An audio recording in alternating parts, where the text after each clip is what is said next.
ही अनोखी गाठ. लेखिका स्नेहलता गाडे. भाग 9.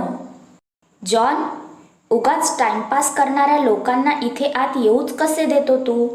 फुकट वेळ घालवायला मला आवडत नाही. कामाला लागा पटपट. गप्पा मारण्यासाठी मी पे नाही करत. तो आरोहीकडे पाहत जॉनला बोलून ताडताड पावलं टाकत आत निघून गेला. जॉनने तिला जायला सांगितलं तरी ती तिथेच थांबली होती म्हणून राग आला होता. तिला काय आता त्या ढोल्याला टाटा बाय बाय करायचं होतं का असं वाटलं त्याला. अरे बाबा, तुलाच पाहायला थांबली होती ती. आता तू दिसतोच इतका गोडूला, तर ती तरी काय करणार होती? आरोही पटकन घाबरून तिथून निघून गेली. त्याचं बोलणं ऐकून मनाला वेदना जाणवली. आपण केवळ इथली एम्प्लॉई आहोत हे लक्षात येऊन तिला कोणीतरी वरतून खाली ढकलल्याचं फील झालं. लगेच डोळे भरून आले होते. मयूरने आपला हात खाली घेतला. काही बोलणार त्याच वेळी त्याचा मोबाईल वाजला. अचानक कमिशनरने त्याला बोलावलं होतं म्हणून घाईतच निघून गेला. जॉनने मोठा सुस्कारा सोडला. हे सगळं आपल्या बॉसचं डोकं आहे हे लगेच लक्षात आले. अजिबात दम नव्हता त्या माणसाला. जॉन त्याला इथून कटवणार होताच की, पण नाही, त्याला सगळं एका झटक्यात करायचं होतं. ती हळूहळू आपल्या स्पा सेंटरकडे जात होती की पुन्हा जॉन तिथे प्रगटला. Ma'am, sir has called you. Now you have to come immediately. John हलकं हसत बोलला. आता लगेच तिला बोलावलं होतं. सर प्लीज, मी स्पामध्ये काम करते. एलिना मॅम माझ्या बॉस आहेत, तर त्यांनी परमिशन दिल्याशिवाय मी कोणालाही भेटणार नाही. मला ज्या कामाचे पैसे मिळतात तेच काम मी करणार, त्यामुळे सॉरी, मी नाही येऊ शकत. तिने आवाजात थोडासा राग दाखवून बोलून सरळ निघून गेली. जिथे बोलायचं तिथे बोलत नाही आणि या बिचाऱ्याचा कशाला जीव खात आहे? जॉनचं तर तोंड उघडं पडलं होतं. त्याच्या बॉसला भेटायला नकार दिला होता. इकडे त्रिलोक नजर तिच्यावर स्थिर करून आपल्या चेअरवर बसून होता. तिचं असं जॉनला बोलून जाणं आवडलं होतं त्यालाही. त्याची होणारी अर्धांगिनी होती. थोडा ॲटिट्यूड हवाच ना, पण त्या इन्स्पेक्टरच्या हातात हात देताना कुठे होता हा ॲटिट्यूड? हा विचार करून काही काळ रुंदावलेले ओठ पुन्हा जागेवर आले. त्याच्या गोऱ्या पान कपाळावर लगेच आठ्या पडल्या. काय बोलली तर माहीत नव्हतं, पण अजून ती आली नाही म्हणून त्याच्यातला ज्वालामुखी वाढतच चालला होता. बॉस. अर्धा मिनिटात त्याने लिफ्टने का होईना पण वरचा मजला गाठला होता. आताही धापा टाकत तो त्रिलोक जवळ आला होता. त्रिलोकने फक्त नजर वर करून पाहिलं. ती काय बोलली हे ऐकायचं होतं. जॉनने आवंडा गिळला आणि बोलायला सुरुवात केली. मनातच आठवेल त्या देवाचं नाव घेत होता. नकार काय असतो हे ज्याला माहीत नव्हतं त्याला चक्क एका मुलीने नकार दिला होता. इंटरेस्टिंग. जाऊन सांगायचं, हे माझं हॉटेल आहे, इथे फक्त माझा हुकूम चालतो. सांगितलं ते ऐकायचं, नाहीतर. त्यानेही आपल्या रुबाबात पुढचा निरोप पाठवला. तिच्याशी हुज्जत घालायला आवडणार होतं. चेहऱ्यावरून किती घाबरली होती हे कळत होतं, पण तोंड खोलून त्याला सुनावलं नव्हतं आणि इथे त्याला टशन देत होती. आता इतक्यात सोडणार नव्हता. तिचे नखरे तर झेलणार होता, पण तिच्या हृदयात, डोक्यात, तिच्या तनामनात त्याची छाप सोडणार होता. बिचारा जॉन मधल्यामध्ये कबूतर बनला होता. त्याचा निरोप घेऊन पुन्हा तिच्याजवळ पळाला होता.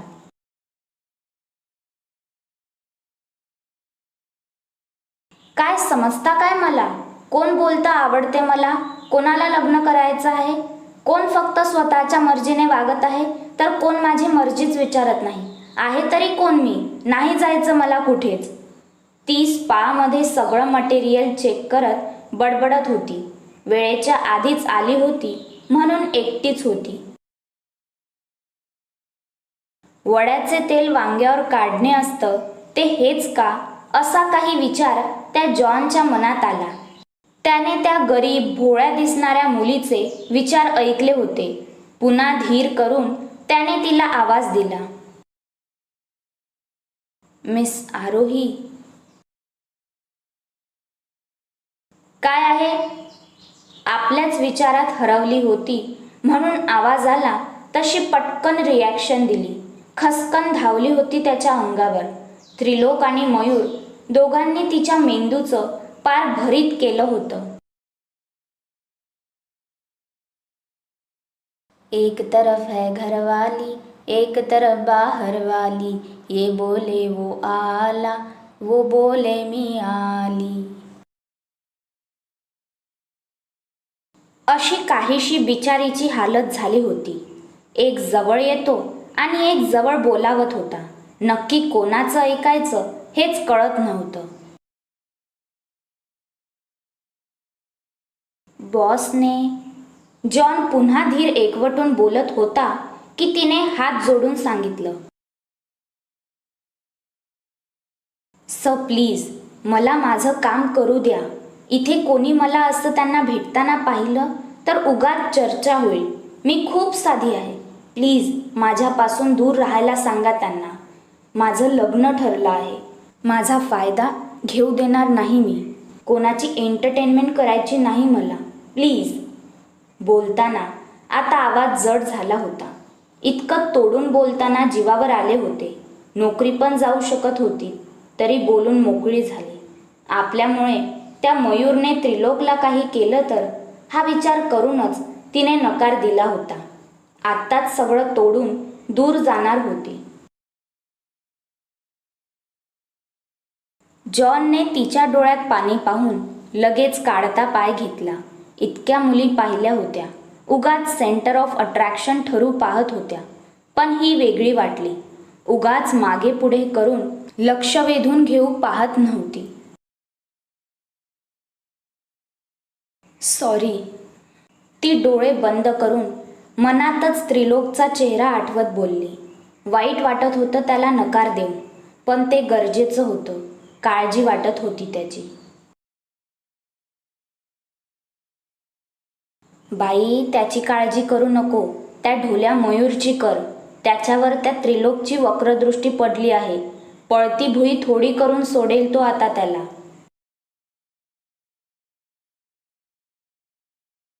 बॉस.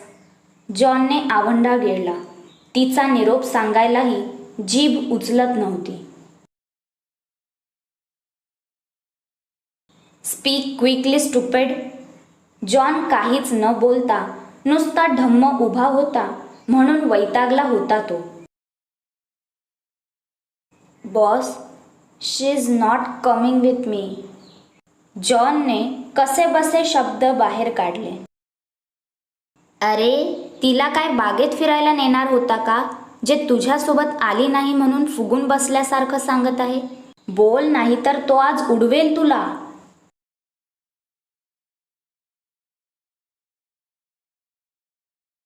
त्याने एक जळजळीत कटाक्ष त्याच्यावर टाकला.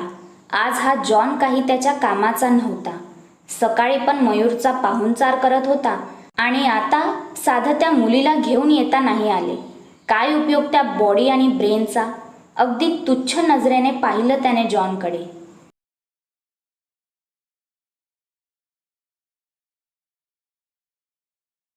आत्ताच्या आत्ता दुबई गाठायची. तिथली ऑर्डर पूर्ण झाल्याशिवाय इकडे तोंड पण दाखवायचे नाही. This is your punishment and your time starts now. त्रिलोकने सरळ त्याला आता वाळवंटात पाठवलं होतं. सगळ्यात जास्त उलाढाल त्याची तिकडेच होत होती. त्या रखरखत्या उन्हात किती तास तरी बिना पाण्याचं राहावं लागत होतं. जीवाची भीती नव्हती त्याला, पण कामात रिस्क होती. अनेक मोठमोठ्या डॉनचं वास्तव्य होतं तिकडे. अलर्ट मोडवर काम करावं लागत होतं. आता तिथे जाऊन गोरा मुखडा काळा होणार हे नक्की होतं. बॉस बट जॉन सांगू पाहत होता त्याला, पण आता वेळ निघून गेली होती. त्याच्या मते त्याने वेळीच आपलं काम करायला हवं होतं. कारण देऊन काही होणार नव्हतं. Charlie, come to my office right now. त्याने चार्लीला कॉल करून लगेच बोलवून घेतलं. जॉन तिथे आहे हे जणू आता तो विसरला होता. जॉन बिचारा आपल्या मालकाची आज्ञा मान्य करत निघाला दुबईच्या वाळवंटात त्याचा माल आणायला. चार्ली नाव विदेशी असलं आणि माणूस फिरंगी असला तरी चार्ली देसी आणि अतरंगी होता. केस मिळेल तितक्या रंगात बुडवून रंगीत केले होते. वाढलेल्या दाढीचीही मस्त वेणी घातलेली असायची. रंगाने काळा होता म्हणून गोरं होण्यासाठी किलो 2 किलो मेकअप लावून जबरदस्ती गोरं केलेलं थोबाड होतं. 2 पावलं नीट चालेल तर शपथ. सतत अंगात किडा वळवळ करत असावा असा वळवळताना दिसायचा. कारण होतं कानात लावलेले हेडफोन. बॉलिवूड फॅन होता. दिसायला विचित्र असला तरी शार्प शूटर होता. आजपर्यंत नेम कधीच चुकला नव्हता. त्रिलोकचा डावा हात होता. आता उजवा हात असलेला जॉन निघाला म्हणून डावा हात आठवला होता त्याला. आला रंगीत कोंबडा. जॉनने त्याला पाहून हळूच बोलला, ए बेडका, आता काय कांड केला? हाकलले ना बॉसने? जा की आता. तोंड पाडून काय पुन्हा नांदायला येतो का? चार्ली हसत बोलला आणि आत गेला. जॉन पाय आपटत निघून गेला. एकंदरीत ती 5 फुटी पोरगी त्याच्यासाठी सगळ्यात मोठं ग्रहण बनली होती. बॉस, कोणाला उचलायचे आहे बोला. चार्ली आत येत लगेच विचारतो. हात तर लाव तू, तुलाच उचलून फेकून देईल तो. उचलायचे नाही, घेऊन यायचं आहे. त्रिलोकने गरजेपुरतं आरोहीबद्दल सांगितलं. पण चार्लीने बरोबर पहला प्यार का पहला बुखार ओळखला. बॉस ठीक आहे ना, ती येत नाही तर तुम्ही तर जाऊ शकता ना. तो बोलला तसा त्रिलोकने लगेच रागीट कटाक्ष त्याच्यावर टाकला. आता त्या मुलीसाठी तो झुकणार होता का? नाही, कधीच नाही. Will you shut your mouth? त्याने रागातच समोरचा फ्लावर पॉट उचलून खाली आपटला. तिला भेटल्याशिवाय जीवाला चैन मिळणार नव्हता. Boss, think about it. प्रेमात असं काहीतरी करावं की सगळ्या बाजूने जीत आपलीच. त्यासाठी 2 पावले चालावी लागली तर काय हरकत आहे? नकार देणाऱ्या व्यक्तीला गोड शिक्षा देण्याचा चान्स तुम्ही घालवत आहात असं वाटतं मला. चार्लीने त्याच्या डोक्यातला किडा बरोबर त्रिलोकच्या डोक्यात सोडला होता. बऱ्याच रोमॅन्टिक मूव्ही पाहत होता म्हणून अशा भन्नाट कल्पना लगेच सुचत होत्या. इंटरेस्टिंग. त्रिलोक काहीतरी विचार करत बोलला. जणू त्याला हवं ते कसं मिळवायचं हे त्याला आता कळलं होतं. सगळी अरेंजमेंट करून घे. इतकंच बोलून त्याने आपली नजर लॅपटॉपवर टाकली. काही कामे पेंडिंग होती तीच करायला लागला. प्यार किया तो डरना क्या, जब प्यार किया तो डरना क्या. प्यार किया कोई चोरी नहीं की, प्यार किया कोई चोरी नहीं की. छुप छुप आहे भरना क्या, जब प्यार किया तो डरना क्या, जब प्यार किया तो डरना क्या. चार्ली गाणं म्हणतच बाहेर निघून गेला. त्रिलोक ते गाणं ऐकून हलकेच गालात हसला. आरोहीला आज दिवस सरता सरत नव्हता. कामात मन लागत नव्हतं. जॉन गेला तसा पुन्हा काही निरोप आला नाही. उगाच काहीतरी चुकल्यासारखं वाटत होतं. आरोहीचं मन कशातच लागत नव्हतं. त्याला नकार देऊन आपण त्याला दुखावलं असं वाटत होतं. आता पुन्हा तो कधी नजरेस पडेल अशी तिने आशा सोडली होती. राहून राहून आज त्रिलोक आठवत होता. काय ग, आज काय झालं आहे? लक्ष कुठे आहे तुझं? आरोहीला शांत पाहून माया विचारते. नाही ग, काही नाही, सहज. आरोही लगेच खोटं हसून बोलते. पहिल्यापासून सवय होती. लवकर कोणाला आपल्या मनातलं कळून देत नव्हती. ओ गॉड, माया आणि आरोही किती बोलता तुम्ही. तुमच्या याच बोलण्याने आपले क्लायंट डिस्टर्ब होतात, कळत नाही का? ते काही नाही. आरोही, आज तू VIP सेक्शनमध्ये जा. काही स्पेशल गेस्ट येणार आहेत, त्यांची नीट काळजी घे. थोडी जरी चूक झाली तर सरळ घरी बसावं लागेल. एलिना दोघींना ओरडत बोलते. बाकी मुली आरोहीला ओरडा मिळाला म्हणून मनोमन सुखावल्या होत्या. लिली, हम तुम एक कमरे में बंद हो और चाबी खो जाए. रुबी गूढ हसत हळूच गाणं बोलत होती. Not bad idea. लिली हसत बोलते. काहीतरी शिजत होतं त्यांच्या डोक्यात, जे आरोहीसाठी घातक ठरू शकत होतं. आरोही त्या भव्य अशा VIP सेक्शनकडे आली. इतर जगापेक्षा ही जागा खास होती. अतिशय क्लासी फर्निचर होतं. जास्तच नीटनेटकेपणा आणि प्रसन्न वातावरण होतं. सॉफ्ट म्युझिक कानावर पडत होतं. थंडगार हवा मनावरचा ताण कमी करायला मदत करत होती. मंद दिवे आणि गरजेपुरता प्रकाश अजूनच छान वाटत होतं. हळुवार पाऊल टाकत ती त्या रूममध्ये एंटर झाली. सगळीकडे सेंटेड कॅन्डल्स लावल्याने एक मनमोहक सुगंध सगळीकडे दरवळत होता. सॉफ्ट म्युझिक कानावर पडल्याने मनात आनंदाचे तरंग उमटले होते. विशिष्ट प्रकारचे धूप लावलेले होते, त्यामुळे वातावरण अगदीच मनाला शांती देणारं होतं. आजूबाजूला नजर फिरवली.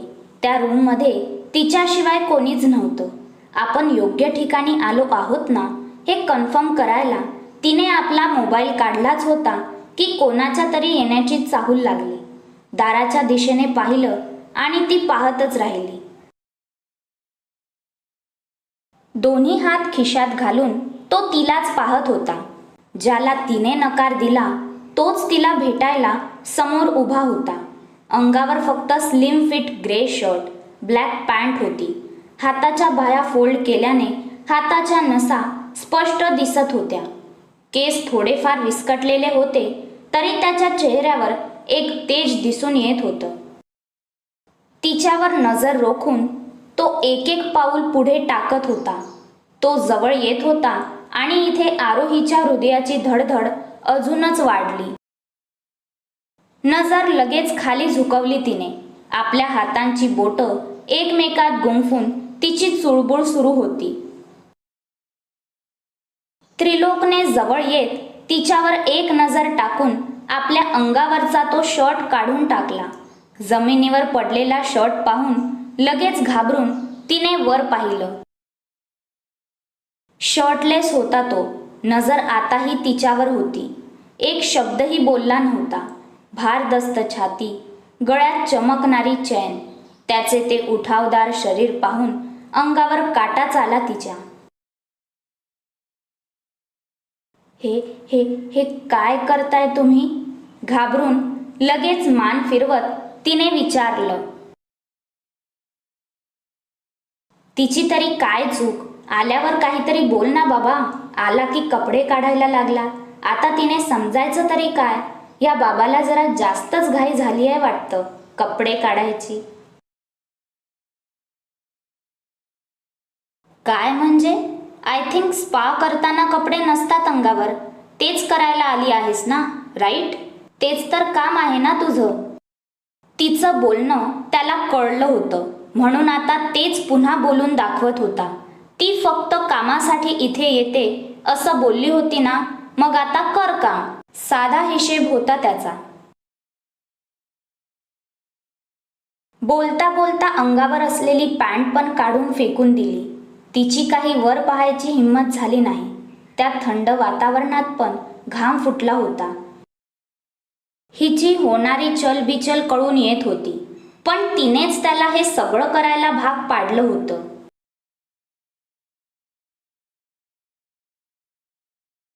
खाली खाली सफेद रंगाचा टॉवेल गुंडाळून तो आरामात तिथल्या बेडवर आडवा झाला.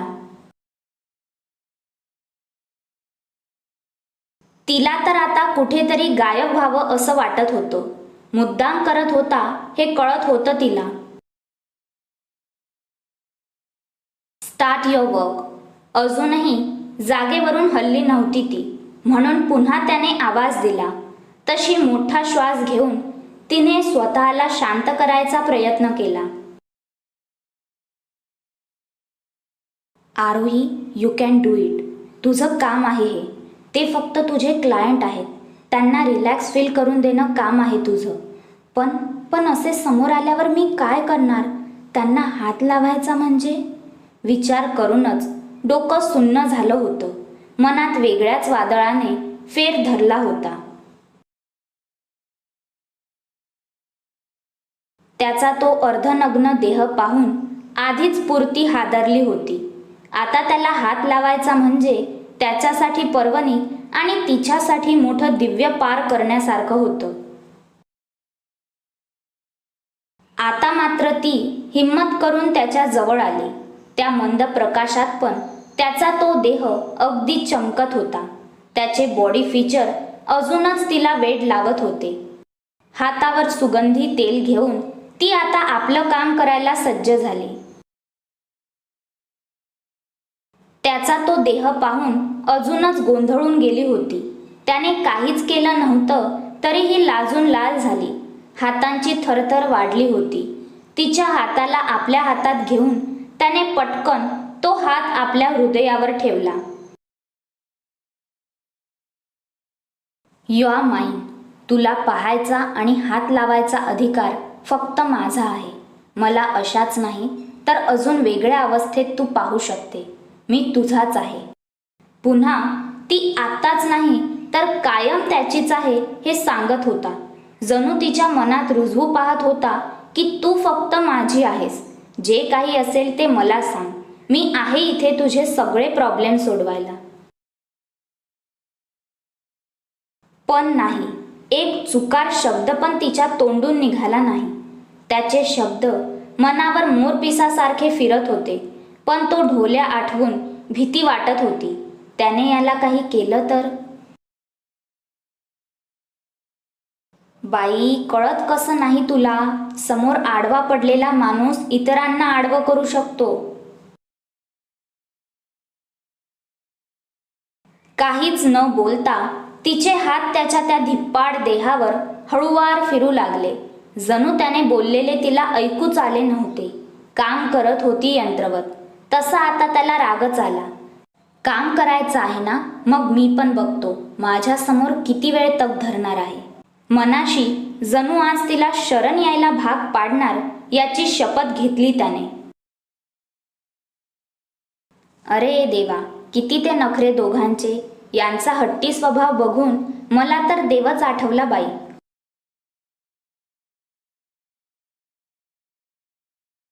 पण तुम्हाला काय वाटतं?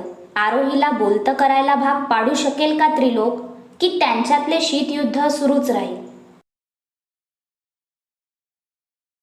असो, काहीही झालं तरी तुमची निराशा नक्कीच होणार नाही. म्हणून पुढचा भाग ऐकायला परत ह्याच चॅनलच्या वाटेने या हं.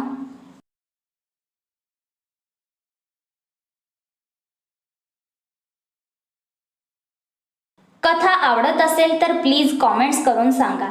आपल्या वाचक मित्र मैत्रिणींशीही शेअर करा. आणि हो, एवढे भाग ऐकूनही तुम्ही माझं चॅनल सबस्क्राईब केलं नसेल तर अन्याय होतोय हं माझ्यावर. मी लगेच तक्रार करेल त्रिलोककडे. जर त्याचा तांडव पाहायचा नसेल तर माझ्या चॅनलला नक्की सबस्क्राईब करा.